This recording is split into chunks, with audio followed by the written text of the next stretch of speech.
이번에는 대부분의 사람들이 교과서에서 봤던 유인원의 증거, 그 증거의 실체에 대해서 함께 알아보겠습니다. 아마 많이 놀라실 것입니다. 불과 200년 전까지만 해도 대부분의 사람들은 인간이 하나님으로부터 만들어졌다는 것에 대해서 크게 의심하지 않았습니다. 그러나 1859년도에 찰스 다윈이 종의 기원이라는 책을 통해 인간이 자연적인 방법을 통해 저절로 만들어졌다는 이론을 내세웠습니다. 많은 사람들이 그의 이론에 상당한 매력을 느꼈습니다. 그래서 진화론은 마치 유행처럼 빠르게 번져나갔고 사람들은 조금씩 성경을 하나의 신화처럼 생각하기 시작한 것입니다. 그렇게 진화론은 많은 사람들에게 흡수되었습니다. 하지만 성경을 믿는 과학자들이 진화론을 반대하면서 서로 간에 논쟁이 시작되었습니다. 그리고 그 논쟁은 오늘날까지도 이어지고 있습니다. 그래서 이번에 소개해드릴 내용은 진화론에서 지금까지 유인원이라고 주장하는 화석들이 정말로 과학적으로 또는 합리적으로 증명될 수 있는 것인지 그것을 알아볼 것입니다. 저도 그랬지만 거의 모든 학생들이 필트다운인, 자바원인, 네안데르탈인, 루시의 뼈들이 인간의 조상인 유인원의 증거라고 배웠습니다. 그렇죠? 그것이 정말 사실일까요? 이제 놀라운 진실을 우리 함께 알아보겠습니다. 1925년에 스콥스먼키라는 큰 재판이 있었습니다. 이 재판은 클래런스 데로우와 윌리엄 제닝스 브라이언이 학교에서 진화론을 가르치는 문제를 놓고 팽팽하게 맞붙은 유명한 사건입니다. 결론부터 먼저 말씀드리자면 진화론 측은 진화론을 설득시킬 만한 증거가 없었기 때문에 진화론을 학교에서 가르치면 안 된다는 판결이 나왔습니다. 즉, 창조론 쪽이 이긴 것입니다. 그래서 이때 진화론자였던 존 스콥스라는 교사는 허가 없이 진화론을 학생들에게 가르쳤기 때문에 유죄 판결과 벌금형을 받았습니다. 하지만 앞에 말씀드렸다시피 이미 대부분의 사람들이 진화론에 상당한 매력을 느끼고 있었고 언론 또한 예외는 아니었습니다. 그래서 모든 언론에서는 창조론보다 진화론이 더 신빙성이 있다는 듯이 편파 보도를 했는데 이런 언론들은 창조과학자들은 과학을 전혀 모르는 바보처럼 비춰지도록 유도했습니다. 그리고 그 언론의 힘은 과히 대단했습니다. 그 기점을 시작으로 거의 모든 사람들은 진화론을 타당하다고 받아들였고 그 이후로 조금씩 학교에서 진화론을 교육하기 시작하면서 지금은 거의 모든 학교에서 진화론을 가르치고 있습니다. 진화론은 재판에서는 졌지만 이와 같은 언론의 편파 보도로 인해 대중들도 이미 진화론의 세뇌가 되었던 것입니다. 자, 이제 현재까지 발견된 화석들 중에 진화론에서 유인원이라고 주장했던 화석들에 대해서 자세히 알아보겠습니다. 자, 첫 번째 자바원인입니다. 이 자바원인의 뼈는 1891년도에 인도네시아에서 발견되었습니다. 그리고 이 뼈는 진화의 증거로 한동안 주장되었습니다. 결론부터 말씀드리자면 이것은 유진 디부아라는 박사가 조작한 것으로 밝혀졌습니다. 화석을 찾아다니던 그는 그저 그런 원숭이 뼈를 발견하게 됩니다. 그런데 그 원숭이 뼈를 발견한 위치에서 15m쯤 멀리 떨어진 곳에서 인간의 뼈를 발견한 거예요. 그래서 그는 서로 다른 위치에 있던 원숭이 뼈와 인간의 다리뼈 몇 개를 조합해서 같은 장소에서 이런 뼈를 발견했다고 거짓 주장을 한 것입니다.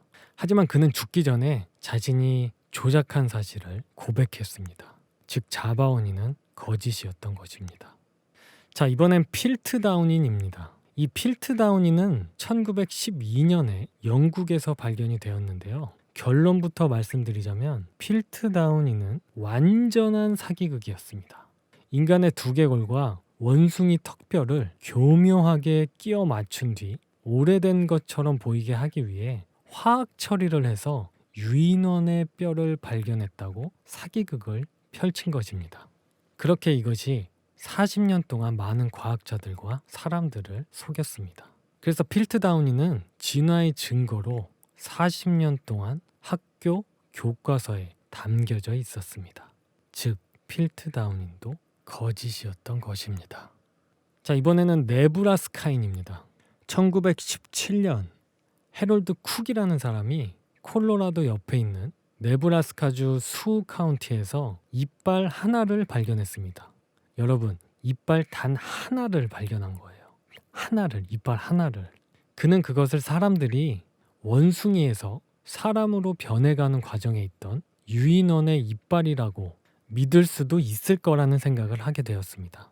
하지만 이빨 하나만 갖고 우기는 것은 무리가 있다고 생각한 그는 조금 더 그럴싸하게 포장하기 위해 그 이빨 하나의 근거에서 자신 혼자 머릿속으로 상상한 유인원의 모습을 그림으로 그렸고 심지어는 옆에 안에도 그려놨습니다. 여러분, 예를 들어 길을 가다가 이빨 단 하나를 주었어요. 그러면 그 이빨 하나만 보고 그 사람의 모습을 알 수 있을까요? 여러분, 그 어떤 과학자도 전신 모든 뼈를 다 발견해도 그 사람의 모습을 알 수가 없습니다. 다만 키나 체격 정도는 어느 정도 알 수 있겠죠. 하지만 이것도 모든 뼈가 다 발견됐다는 조건이 충족돼야지만 가능한 것입니다.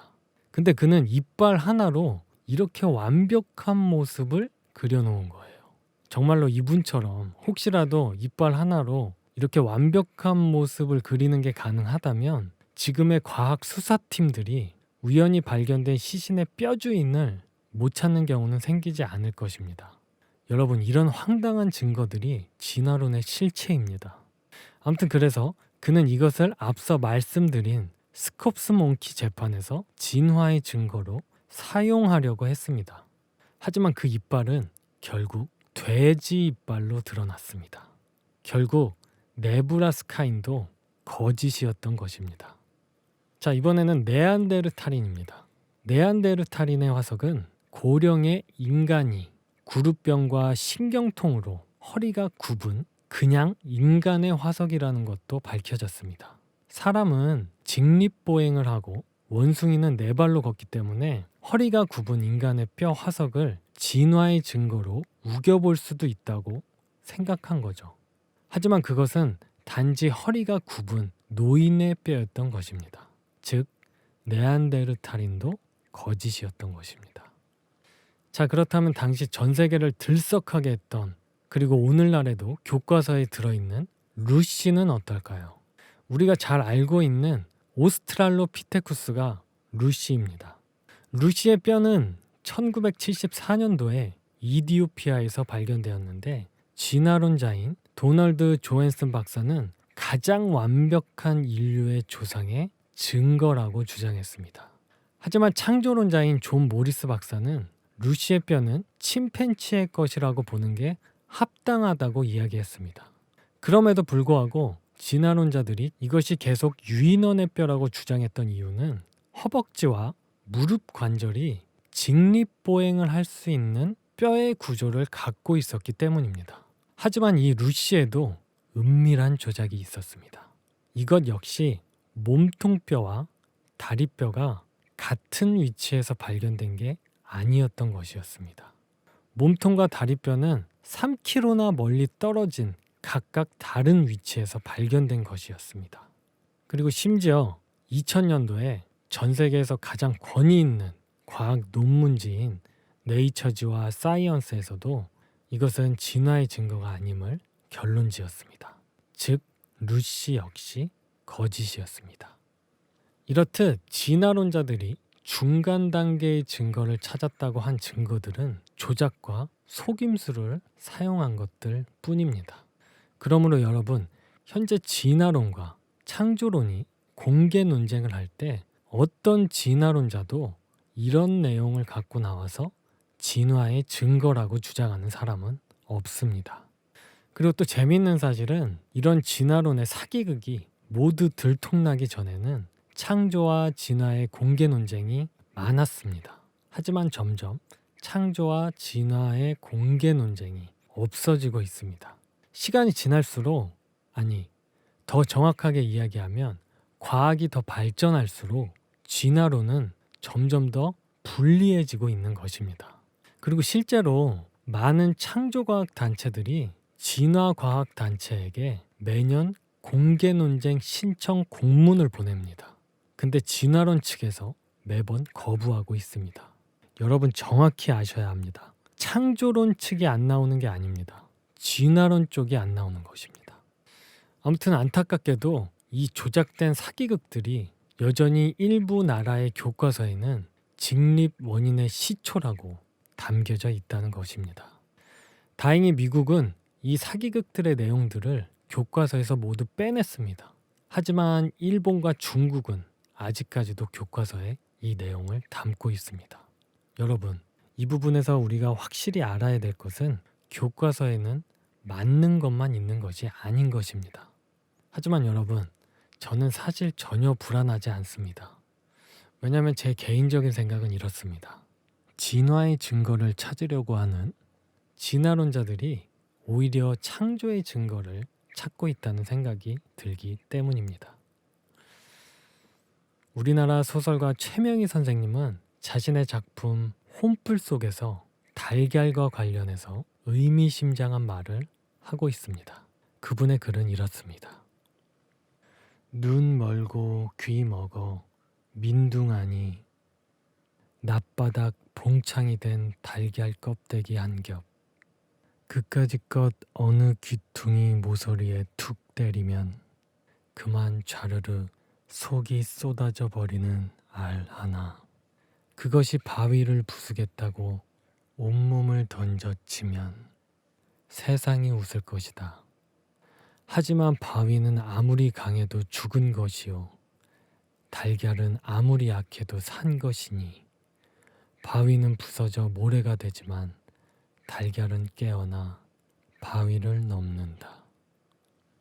여러분, 달걀이 바위를 깨겠다고 바위에 자신을 던지는 것은 자기 파멸의 지름길입니다. 달걀 100만 개가 아니라 1000만 개가 바위에 부딪혀도 바위는 꿈쩍도 하지 않고 달걀만 모두 박살날 뿐입니다. 그러나 그 달걀이 어미 품속에서 병아리로 부화되면 바위를 훌쩍 넘을 수 있습니다. 하지만 그것은 달걀 혼자서는 절대로 불가능한 일입니다. 달걀이 어미닭 품에 자신을 위탁할 때에만 가능한 일입니다.